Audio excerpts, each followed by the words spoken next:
अस्सलामुअलैकुम नाज़रीन, आप देख रहे हैं जेएन न्यूज़ एचडी। आइए नजर डालते हैं आज की अहम खबरों पर।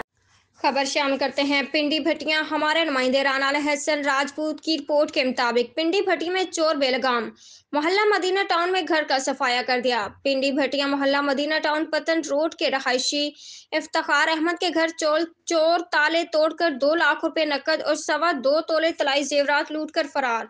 इफ्तिखार एक हफ्ता कबल अपनी बीवी को मेके छोड़कर कराची अपने भाई के पास गया हुआ था और आज वापस घर आया तो घर ताले टूटे हुए थे। तलाशी लेने के बाद घर में मौजूद 2 लाख रुपए, जो कि अपना रिक्शा बेचा था जिस पर मेहनत मजदूरी करता है, और तलाई जेवरात अपनी जगह मौजूद ना थे। थाना सिटी में दरख्वास्त दायर कर दी है। पिंडी भट्टी में आए रोज की बढ़ती हुई चोरी डकैती की वारदातों से शहरी खौफो हरास में मुब्तला होकर रह गए हैं। शहर ने डीपीओ हाफिजाबाद से इस्लाह हवाल का मुतालबा करते हुए कहा कि आए रोज की बढ़ती हुई वारदातों पर काबू पाने के लिए मुनासिब हिकमत अमली इख्तियार की जाए।